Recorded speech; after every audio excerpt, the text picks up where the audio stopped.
नमस्कार दोस्तों, स्वागत है आप सभी का एक बार फिर से हमारे अपने YouTube चैनल पर।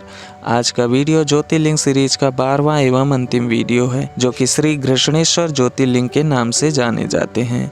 और अगर आपने अभी तक ज्योतिर्लिंग सीरीज की वीडियो नहीं देखी है तो आई बटन पर क्लिक करके सभी 12 ज्योतिर्लिंग के बारे में ट्रैवल इन्फॉर्मेशन प्राप्त कर सकते हैं। श्री घृष्णेश्वर ज्योतिर्लिंग महाराष्ट्र में औरंगाबाद के नज़दीक दौलताबाद से 12 मील दूर वेरुल गांव के पास घृष्णेश्वर महादेव का मंदिर स्थित है। यह 12 ज्योतिर्लिंगों में से एक है। बौद्ध भिक्षुओं द्वारा निर्मित एलोरा की प्रसिद्ध गुफाएं इस मंदिर के समीप ही स्थित है। इस मंदिर का निर्माण देवी अहिल्याबाई होलकर ने करवाया था। शहर से दूर स्थित यह मंदिर सादगी से परिपूर्ण है। 12 ज्योतिर्लिंगों में यह अंतिम ज्योतिर्लिंग है। इसे घुश्मेश्वर, कृष्णेश्वर या कृष्णेश्वर भी कहा जाता है। चलिए अब बात करते हैं इस मंदिर से संबंधित पौराणिक कथा के बारे में। इस ज्योतिर्लिंग के विषय में पुराणों में यह कथा वर्णित है कि दक्षिण देश में देवगिरी पर्वत के निकट सुधर्मा नाम का एक अत्यंत तेजस्वी तपोनिष्ठ ब्राह्मण रहता था। उसकी पत्नी का नाम सुदेहा था। दोनों में परस्पर बहुत प्रेम था। किसी प्रकार का कोई कष्ट उन्हें नहीं था, लेकिन उन्हें कोई संतान नहीं थी। सुदेहा संतान की बहुत ही इच्छुक थी। उसने सुधर्मा से अपनी छोटी बहन से दूसरा विवाह करने का आग्रह किया। वे उस आग्रह को टाल नहीं पाए। वे अपनी पत्नी की छोटी बहन घुष्मा को ब्याह कर घर ले आए। घुष्मा अत्यंत विनीत और सदाचारिणी स्त्री थी। वह भगवान शिव की अनन्य भक्ता थी। प्रतिदिन 101 पार्थिव शिवलिंग बनाकर हृदय की सच्ची निष्ठा के साथ उनकी पूजा करती थी। भगवान शिव जी की कृपा से थोड़े ही दिन बाद उनके गर्भ में अत्यंत सुंदर और स्वस्थ बालक ने जन्म लिया। बच्चे के जन्म से सुदेहा और घुष्मा दोनों के ही आनंद का पार न रहा। दोनों के दिन बड़े आराम से बीत रहे थे, लेकिन ना जाने कैसे थोड़े ही दिनों बाद सुदेहा के मन में एक कुविचार ने जन्म ले लिया। वह सोचने लगी, मेरा तो इस घर में कुछ है ही नहीं, सब कुछ घुष्मा का है। अब तक सुदेहा के मन का कुविचार रूपी अंकुर एक विशाल वृक्ष का रूप ले चुका था। मेरे पति पर भी उसने अधिकार जमा लिया, संतान भी उसी की है। यह कुविचार धीरे धीरे उसके मन में बढ़ने लगा। इधर घुष्मा का वह बालक भी बड़ा हो रहा था।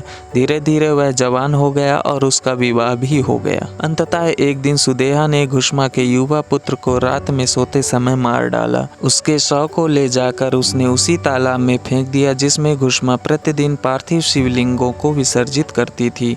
सुबह होते ही सबको इस बात का पता लगा। सुधर्मा और उसकी पुत्र वधू दोनों सिर पीट पीट कर फूट फूट कर रोने लगे, लेकिन घुष्मा नित्य की भांति भगवान शिव की आराधना में तल्लीन रही, जैसे कुछ हुआ ही न हो। पूजा समाप्त करने के बाद वह पार्थिव शिवलिंगों को तालाब में छोड़ने के लिए चल पड़ी। जब वह तालाब से लौटने लगी, उसी समय उसका प्यारा लाल तालाब के भीतर से निकलकर आता हुआ दिखलाई पड़ा।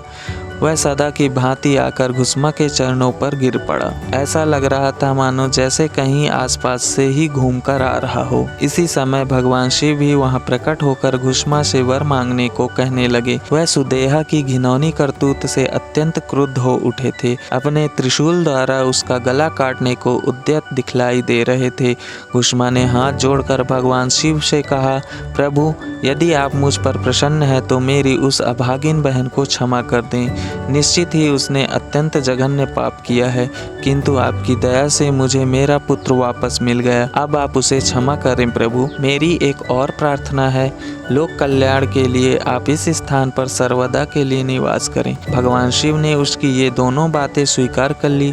ज्योतिर्लिंग के रूप में प्रकट होकर वह वहीं निवास करने लगे। सती शिव भक्त घुष्मा के आराध्य होने के कारण वे यहाँ घुश्मेश्वर महादेव के नाम से विख्यात हुए। घुश्मेश्वर ज्योतिर्लिंग की महिमा पुराणों में बहुत विस्तार से वर्णित की गई है।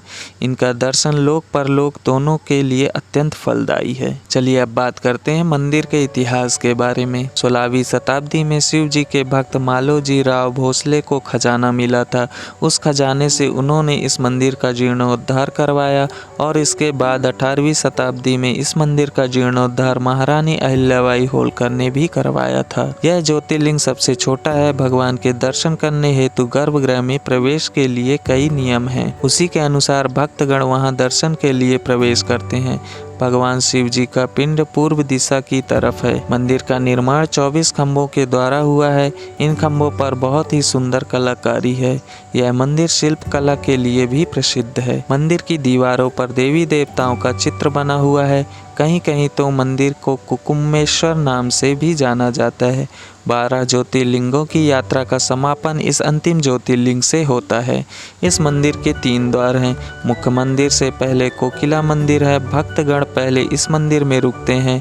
दूर दूर से भक्तगण इस पावन तीर्थ पर आते हैं और अभिषेक करते हैं। इस मंदिर के आसपास कई अन्य मंदिर भी हैं। चलिए अब बात करते हैं कृष्णेश्वर मंदिर दर्शन का समय। सुबह 5:30 बजे मंदिर का द्वार खोल दिया जाता है और रात्रि 9:30 बजे तक मंदिर का पट बंद कर दिया जाता है।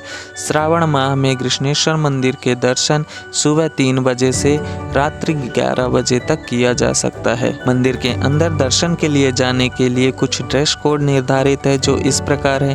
पुरुषों के लिए ड्रेस कोड: पुरुषों को धोती या पंच धारण करना चाहिए। शर्ट या बनियान वाले पुरुषों को मंदिर में प्रवेश करने की अनुमति नहीं है।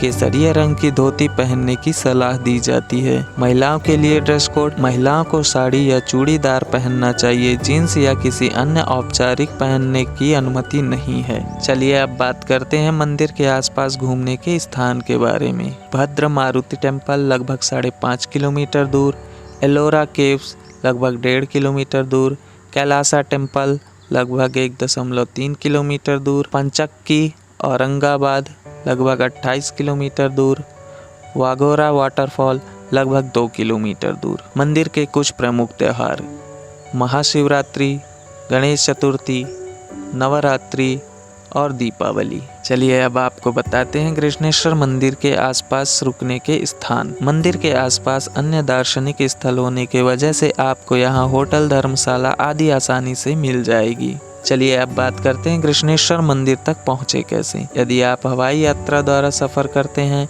तो नज़दीकी एयरपोर्ट औरंगाबाद, दिल्ली, मुंबई के साथ अच्छे से जुड़ा हुआ है, जो कृष्णेश्वर बेलूर गांव से लगभग 35 किलोमीटर की दूरी पर है। यदि आप रेल यात्रा द्वारा सफ़र करना चाहते हैं तो औरंगाबाद रेलवे स्टेशन भोपाल, ग्वालियर, मुंबई, नई दिल्ली, हैदराबाद आदि से सीधे जुड़ा हुआ है। यदि आप सड़क मार्ग द्वारा सफ़र करना चाहते हैं तो औरंगाबाद सड़क मार्ग से अहमदाबाद 623 किलोमीटर, बेंगलोर लगभग 1000 kilometre, Khajuraho 1026 kilometre, Pune 233 kilometre, Nashik 204 kilometre की दूरी पर स्थित है। तो उम्मीद है दोस्तों आपको ये सभी 12 ज्योतिर्लिंग यात्रा का ट्रैवल इन्फॉर्मेशन अच्छी लगी होगी।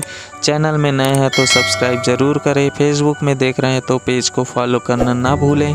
मिलते हैं अगले कुछ नए ट्रैवल व्लॉग, ट्रैवल इन्फॉर्मेशन एवं ट्रैवल न्यूज़ के साथ। तब तक के लिए धन्यवाद। हर हर महादेव।